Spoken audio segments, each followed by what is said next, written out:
दोस्तों आज हम बात करेंगे गुलाब के बारे में। गुलाब एक ऐसा पौधा है जिसको सभी लगाना पसंद करते हैं और सभी चाहते हैं कि इस पर खूब सारे फूल भी आएँ।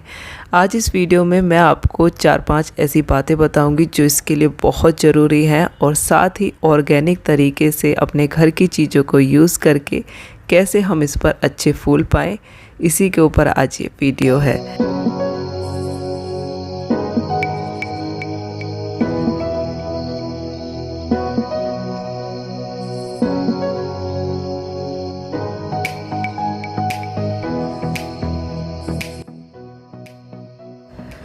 दोस्तों गुलाब का पौधा होता ही इतना सुंदर है कि सभी चाहते हैं कि हमारे गार्डन में हो और इस पर खूब सारे फूल खिले हो। अलग अलग वैरायटी, अलग अलग रंगों में आजकल कितने तरह के गुलाब आते हैं।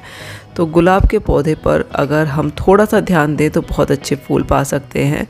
वैसे इतनी भी ज़्यादा कुछ केयर नहीं करनी पड़ती, लेकिन हाँ थोड़ी सी हमें एक्स्ट्रा केयर चाहिए गुलाब के लिए। बहुत सारी घर में ऐसी चीज़ें हैं जिनको आप बीच बीच में अपने गुलाब में डाल सकते हैं, जैसे कि चाय की पत्ती को धोकर सुखाकर आप उसका यूज़ इसमें कर सकते हैं। केले के छिलके आप इसमें यूज़ कर सकते हैं। ऑरेंज के जो पील्स हैं वो आप इसमें यूज़ कर सकते हैं। ये तो घरेलू चीज़ें हैं। गुलाब की बहुत तरह की वैरायटियाँ आती हैं, छोटे बड़े बहुत तरह के गुलाब आपको मिल जाएंगे और अलग अलग रंगों के, लेकिन सबकी केयर एक ही जैसी होती है। अगर आप इनको ज़मीन में लगाते हैं तो ग्रोथ बहुत अच्छी होती है। गमले में अगर लगाते हैं तो थोड़ा एक्स्ट्रा ध्यान हमें रखना पड़ता है।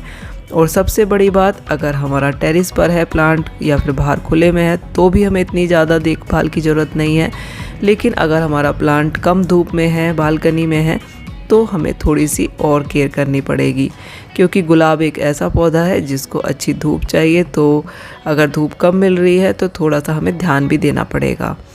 तो मेरे गुलाब ये मैं सारे 1 महीने पहले लेकर आई थी और 1 महीने की लगातार कोशिश के बाद इन पर इतनी कलियां आई हैं कि अब इन पर पूरी सर्दी रेगुलर फूल खिलेंगे। कलियां लगातार आ रही हैं और बहुत सारी आ रही हैं।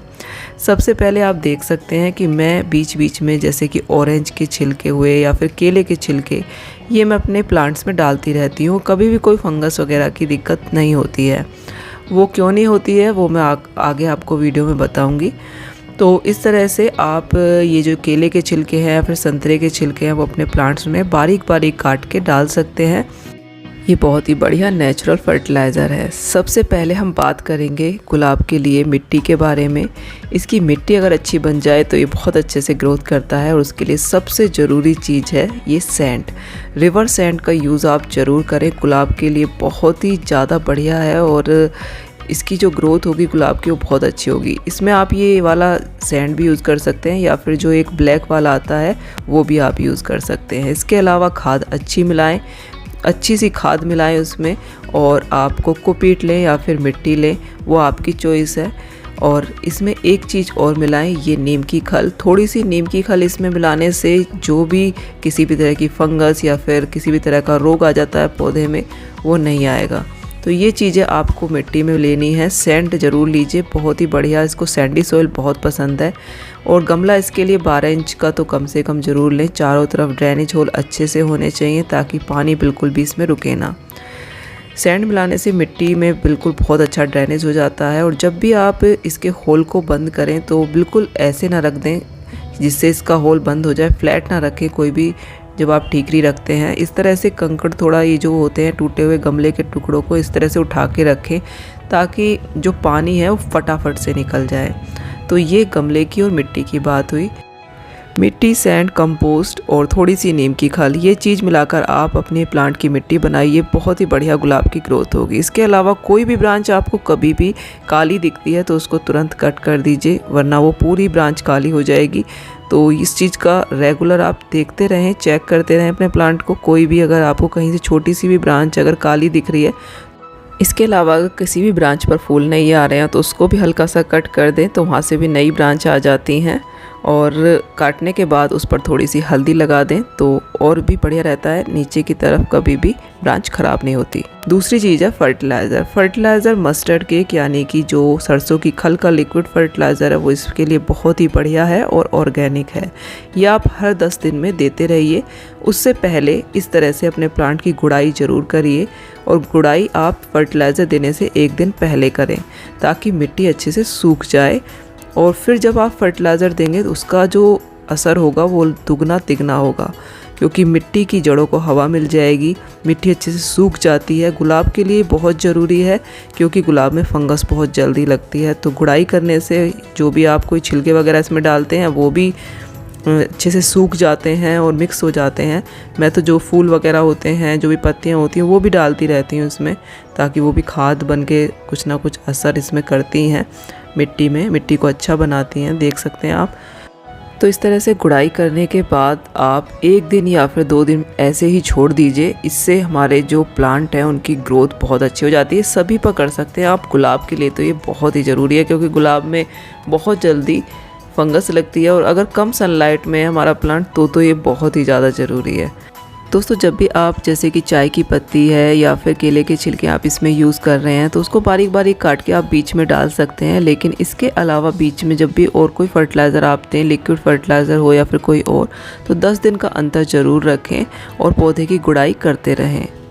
पुरानी या फिर ख़राब पत्ती हो उसको हटा दें और हमेशा ये देखते रहें कि नीचे से कोई नई ब्रांच तो नहीं निकल रही है, क्योंकि जितने भी ये ग्राफ्टेड गुलाब होते हैं इनके अगर नीचे से कोई भी ब्रांच निकलती है तो उस पर कोई फूल नहीं आता और वो पौधे की सारी एनर्जी को ले लेती हैं और फिर हमारे पौधे पर फूल आने भी कम हो जाते हैं। तो हमेशा ये ध्यान रखें कि हाथ से नीचे से कोई भी ब्रांच ना निकले, उसको तुरंत ही हटा दें। ये देखते रहना ज़रूरी है। मेरे इस प्लांट में कई बार निकल चुकी हैं, मैं हाथ के हाथ ही हटा देती हूँ ताकि बिल्कुल भी वो बड़ी ना हो। अगर ऊपर से नई ब्रांच निकलती हैं तो ठीक है, लेकिन इसके एरिया के नीचे से नहीं निकलनी चाहिए। तीसरी चीज़ है वाटरिंग, जिसमें हम सबसे ज़्यादा गड़बड़ करते हैं। तो पानी जब भी दें बहुत ही देख कर दें, क्योंकि एक तो ठंड का टाइम रहता है, वैसे ही मिट्टी इतनी जल्दी नहीं सूखती है, तो हमें डेली पानी देने की ज़रूरत नहीं पड़ती है तो ना दें। अगर 1 दिन छोड़ना पड़े 1 दिन छोड़ें, 2 दिन छोड़ना पड़े 2 दिन छोड़ें। जब तक मिट्टी 2-3 इंच ना सूखे तब तक पानी बिल्कुल भी ना दें। मुझे बालकनी में 2 दिन भी हो जाते हैं, 3 दिन भी हो जाते हैं कभी कभी। हमेशा देखकर ही पानी में देती हूँ। तो ये बहुत ज़रूरी है, चाहे आप प्लास्टिक के गमले में लगाएं, मिट्टी के में लगाएं। अगर प्लास्टिक के गमले में लगाते हैं तो और भी लेट मिट्टी सूखती है, तो उसमें और भी गैप करना पड़ेगा। तो पानी हमेशा बहुत ही देख कर दें। गुलाब के लिए सबसे ज़रूरी चीज़ है सनलाइट। सनलाइट इसको जितनी अच्छी मिलेगी उतनी इसकी ग्रोथ भी अच्छी होगी, फूल भी इस पर ज़्यादा आएंगे। तो पूरे दिन की सनलाइट अगर इसको मिले तो इसकी ग्रोथ बिल्कुल अलग ही होती है। लेकिन 4 से 5 घंटे सनलाइट में भी ये अच्छे से फूल देता रहता है। 5 घंटे सनलाइट में अच्छे से फूल आ जाते हैं, थोड़े कम आएंगे लेकिन आते रहेंगे। गुलाब पर वैसे तो कीड़ा कभी लगता नहीं है, अगर लगता है तो आप इसको पानी से ही साफ़ करने की कोशिश करिए या फिर बहुत सारे ऑर्गेनिक पेस्टिसाइड आप घर पे बना सकते हैं, उनका यूज़ करिए। पानी से अगर आप इसको डेली धोएंगे, डेली स्प्रे करेंगे तो इस पर कभी भी कीड़ा नहीं लगेगा। तो पानी से स्प्रे करना इसके लिए बहुत बढ़िया है। दोस्तों जिस तरह से मैं अपने गुलाब के प्लांट्स की केयर करती हूँ वो सभी चीज़ें मैंने इस वीडियो में बताने की कोशिश की है। मुझे उम्मीद है आज का वीडियो आपको अच्छा लगा होगा। अगर इस तरह से आप अपने प्लांट की केयर करेंगे तो बहुत ही अच्छे इस पर फूल आएंगे। तो वीडियो अच्छा लगा है दोस्तों तो लाइक करिए, चैनल को सब्सक्राइब ज़रूर कीजिए और मुझे इंस्टाग्राम और फेसबुक पर भी फॉलो कीजिए। अपने गार्डन की ढेर सारी पिक्चर्स भेजिए। Thank you very much, bye.